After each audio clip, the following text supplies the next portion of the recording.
Wow, Cave 1. Is that a sticker we could take? No, let's put that under a bad one. Cave 1. Who's in Cave 1 now? I have no idea, man. So these don't usually pop off like that. So let's see if we could get that back in there. Is that bad or bed? No, that says bad. Says bad. That says B-A-D. Wow. That's a major typo right there.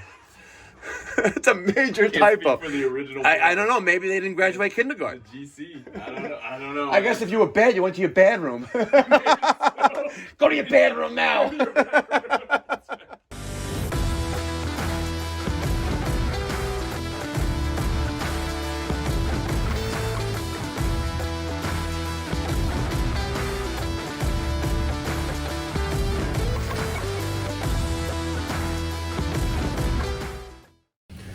Good morning.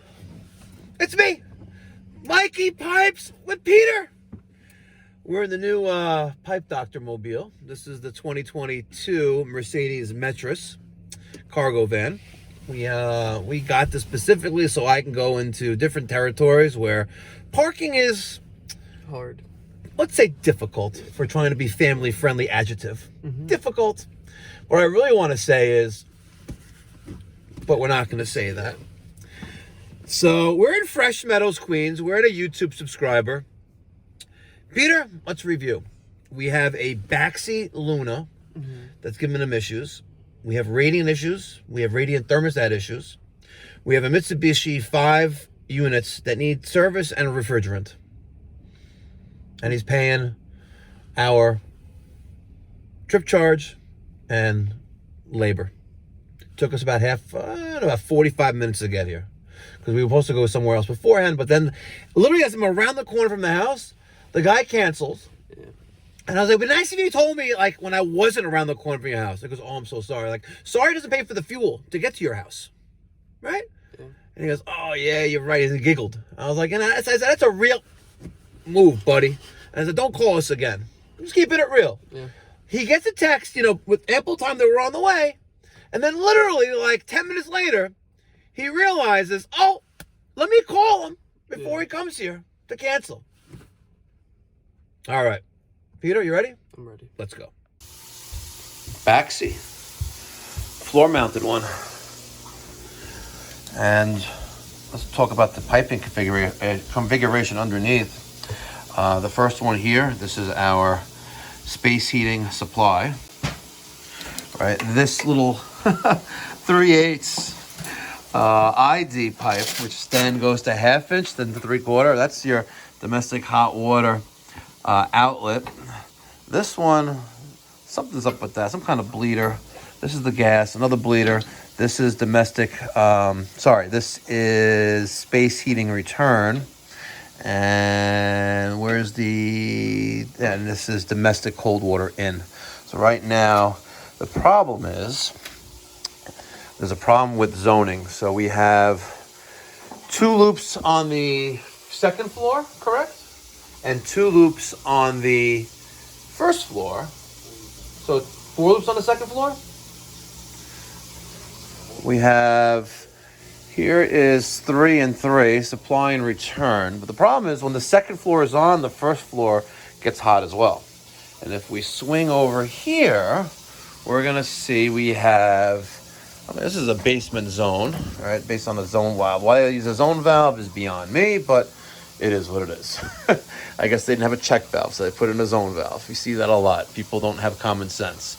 We have a Taco 0015 or 00R, 00R 3-speed circulator with IFC, which stands for Integrated Flow Check. These are both on your supplies with that as well. The return. These look some kind of spring checks. These are your thermostatic mixing valves for low temperature radiant heating. I guess they put this in because they added the basement zone, and that needs 180 degrees of water. So the problem is when the second floor is on, which is one of these 2, the first floor also gets heat. So we're going to see how that's occurring. All right, so everything's been off since... Thermostats? You have 4 thermostats on the... That's because it's thermostat 1-to-1 thermostat to loop. So let's okay, so the second floor you have 4 loops with a 4-loop manifold somewhere in the second floor. Yep. So let's go look at that first. The reason why they put in, you know, the manifolds closer to the area is because you eliminate the distance. Because each loop that you have shouldn't exceed around 225 feet. Oh, So if I'm wasting 40 feet each way, one way, 80 feet round trip. Yeah. Now you might as well bring the piping to that and then have the manifold there. That explains. And that explains why. Let's see what size pipe they bring up there. Hopefully it's 1 inch. This guy out. Let's go see. Hamper, everybody. Okay, so here is that manifold. And they're using it by, I don't know, what's up with this though? You know, this was never a hallway? No. Oh, it used. Oh. Used to be connected. Oh, interesting. It was just resting there, just like that. Okay. Okay, so you have your 2 1-inch lines, which are barely warm. There's some temperature there, but they're not room temperature. So these are, and you had it off, what, a couple hours ago? Yeah. Okay. So you have 2 1-inch lines coming from the boiler, which is mixed water, which should be around the 115, 120 degrees. And then it goes to these 4 loops, which are each individually controlled. And conveniently, the hallway is not doing anything because it's not hooked up to it. We have bad 1. You're a bad boy. Bathroom, hallway, bad 2. Why they called it bad? Wow, Russian. Yeah. Russian. Originally? Really? Maybe. So. Cave 1. Damn. Cave 1. Look at that. 1 out of how many? 1 out of 2. Oh, 2. Only 2? Yeah. Only 2. We're gonna take. This must be French. Cuisine must be kitchen. Cool. Yeah. Water closet, right? And Fent. Maybe kids' bedrooms. Maybe bedrooms. Parents. Maybe parents' room. And this is gonna be return. Supply return. Wow. Cave 1. Is that a sticker we could take? Take it, man. Take it. No, let's put that under a bad 1. Everywhere. Cave 1. Who's in Cave 1 now? I have no idea, man. So these don't usually pop off like that. So let's see if we could get that back in there. Is that bad or bed? Made for bed. No, that says bad. Says bad. That says BAD. Wow. That's a major typo right there. It's a major Can't typo. speak for the original. I don't know. Maybe they didn't graduate kindergarten. GC. I don't know. I guess if you were bad, you went to your bad room. Go to your bedroom now. All right. So we want to figure out if we turn on some of these zones here. Let's put this back there, all right? We want to see, right there. We want to see the hot water get here. So these are called zone actuators, right? And these are basically little miniature motors here that will push in the pin that's there.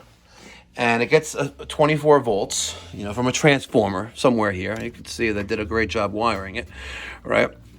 It's 2 sets. It looks like, how many thermostats you have up here? 4. 4, huh? So, yeah, 1, 2, 3. I guess they're all separated. Okay, 3, 4, perfect.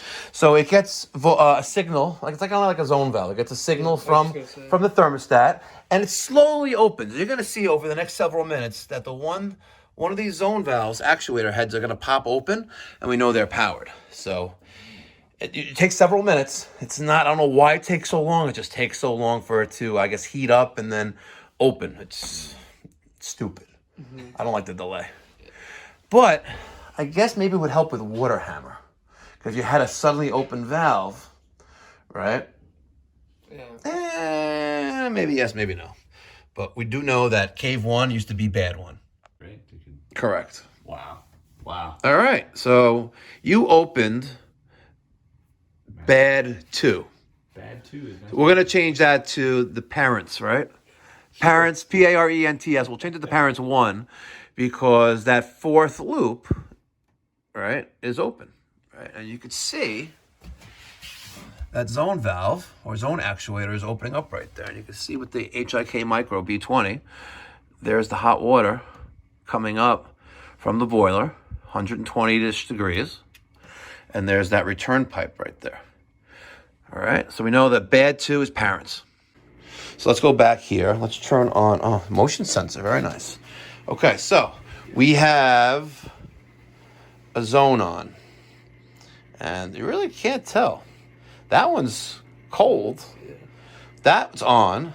And that looks like it's on too. All right, this one. It's a little hotter. Yeah, that's interesting. Let's see. This is why, guys. Oh, the circulators. Are they... This circulator is running. This is hot. Woo! Yeah. Woo! That's what I'm saying. This is why. That's hot. Yeah. And that's cold. This is hot. Why is it sucking water through here? See? Look at the temperatures. That's 130. It's also 130. It seems like they're both on. Let's see. Interesting. It feels like you're getting reverse flow, right? But is it actually pulling through?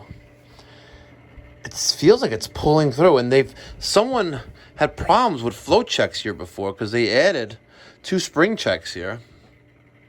Looks like that was done when the unit was installed, but that's hot. And normally when you have reverse flow, you're getting reverse flow. So I'd have flow through the opposite side. But in this case, I'm getting flow. I don't see how it's even possible. This is not on, but as hot as can be. The circulator is not actually running? I don't feel it. This one, feel it. Oh, you can feel the vibrations. Yeah. All right, and No, nothing. yeah, nothing. But the pipes have? But yeah. How? You know what? It's a poltergeist. Yeah. You know what? We sent it to the bad one. So just to confirm, I took off the access panel, right? And no power there. No line voltage. So... Let's look at these. How long has this been going on for? Since the beginning, probably. Really? Yeah, that's the problem. So when we... So 13 years. Before kids, we would keep the whole house cold. So we would never know. Yeah, you never notice a problem. Exactly. Not until we had kids we noticed the difference, right? See? So They're both running. How would the water get pushed through that circulator? That's a great question. Let's look on the other side. So let's take a look at the 2 relays. One is a zone valve control system for 4 zones. You can see that one zone is on upstairs.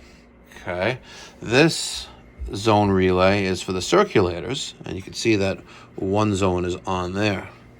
And we're not getting any power to the other circulator. So the only thing it could be is somehow we're getting phantom flow there. And I believe it has to do with the flow check. Plumbing and heating. It's kind of odd. I'm working on a Baxi HT 1330. I figured I'd give you guys a call and give you some tech support on this because it makes a rumbling sound that appears on low fire. But it's kind of upsetting. I'm on hold for, literally 15 minutes. And it's telling me I'm the 3rd caller on the line, and then all of a sudden it goes to your voicemail. It's not really professional. There's something wrong with your phone system. But then again, every time I call Baxi before, I never get someone on the phone because it could be Wednesday 11 o'clock or Friday at 2 o'clock, and you guys are always closed. But nonetheless, my name is Mike. I'm calling from the Pipe Doctor. My number is 516-348-6300. My direct extension is 303. I am currently in the field at a customer's location who has a Baxi, and it needs some tech support. So if you could be so kind to call me back, I'd really appreciate it. It is 8:53 in the morning, and today is Wednesday, March 8th, 2023, in case you didn't know what year it was. So I'd appreciate a call back at your earliest convenience. And by the way, that's Eastern time because we're in New York, and I believe you guys are in upstate New York as well. So I appreciate it if you can give me a call back right away, because that would be great. Thank you so much. It'd be really, really, really great. Oh my God. Yeah. I'm looking for a pencil. Yeah.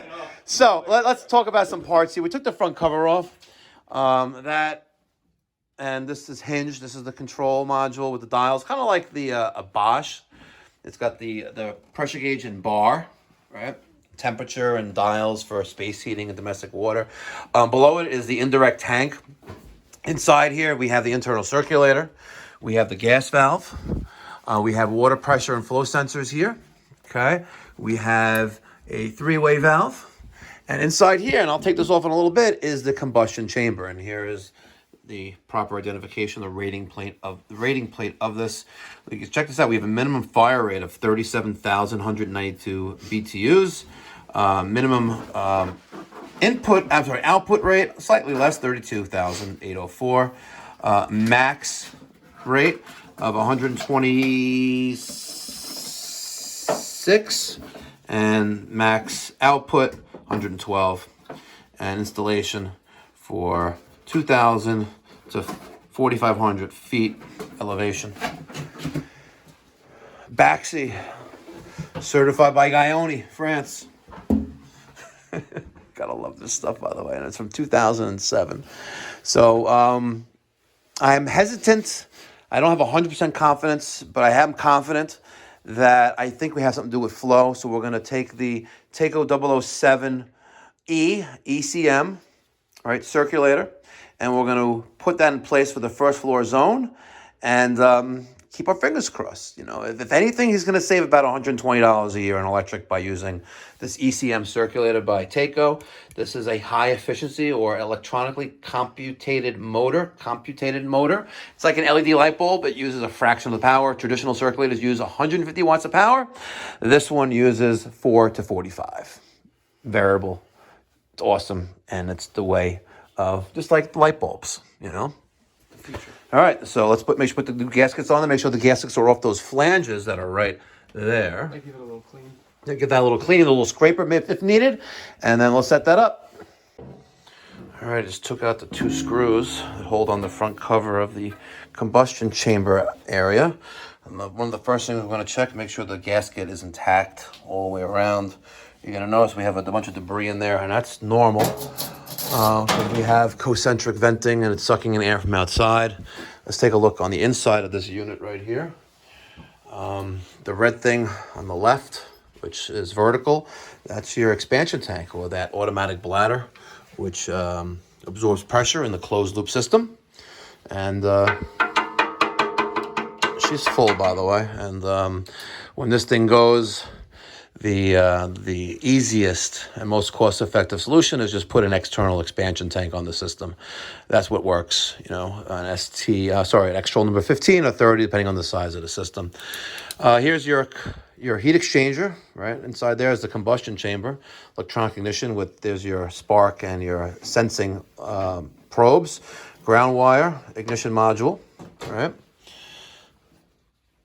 Over there, it is your inducer assembly, or your draft motor, your blower motor. That's sucking in the oxygen from the fresh air, you know, the O2, and it goes in through here. And you can put your hand there, you can feel the draft from outside, and sucks in air through the venturi, through the gas valve, and gives you ignition there. We have a bunch of pressure tube wires. It senses pressure, which is all good. Sometimes these things get logged up with some debris, you know, leaves, twigs, something gets stuck in there. This thing will seize itself up, and if you're fortunate enough, good luck getting the part, but you could take it apart and clean up the debris, and hopefully it'll still spin. You'll get good pressure from that, and you'll have a good system and happy client. We're going to vacuum out this debris a little bit later. Just wanted to show you guys what the inside of this looks like, the Baxi. All right, so Peter did a great job putting in the Decal 007E ECM circulator to replace the 00R 3-speed circulator that was there. 1 speed is fine. For most applications, the 007 is perfect. We just power turned on the boiler. We're going to take a closer view at the temperature, a little under 100, and also a little under 100 on both supplies after the mixing valves on both. And hopefully this works, because if not, somehow, some way, water is being pushed into this zone and causing flow when the other zone is on, and it just makes no sense. So hopefully this corrects it. We just powered it on. We're waiting for that zone actuator, right? on the manifold that's upstairs to power up, and we'll have signals on the 2 Takeo relays, which right now are off. All right, so we've been waiting. It's been about 5 minutes.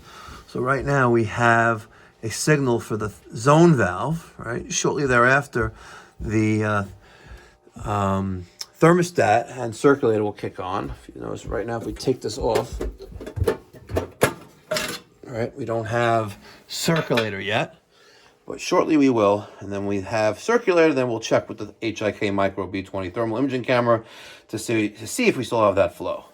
And then we'll vacuum out this mess. Okay, there's our circulator signal, and there's power to the circulator. System is up and running. Let's take a look over here. Oh, sorry, Peter. All right, let's see what we got. Okay, so there's that. Okay, and let's hopefully this works. We shall see. So that's a climbing, and that one is, hold on, that's also climbing too. I closed the valve. It's climbing, and that's climbing. So, why is it doing that is the great question, right? See, my valve is closed, and we are still going up in temperature. Looks like it's settled down a little bit, but that's 120. That's 110. And there's no power to this circulator, and the valve's closed. And that is cool to the touch. That's also cool to the touch. That is warm. Not as warm as that one. Actually,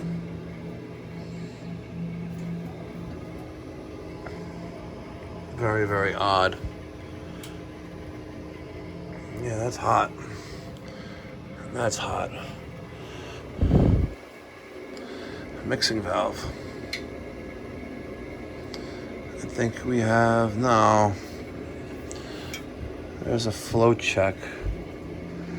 The flow check is here. So, interesting. Very, very interesting.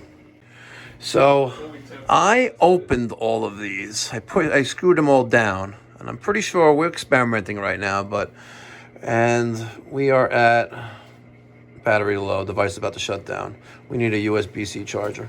All right, so we're at basically 100 degrees, if that. All right, so let's go, it's shut down. Okay, we removed the condensate neutralizer, and it's marked inlet and outlet.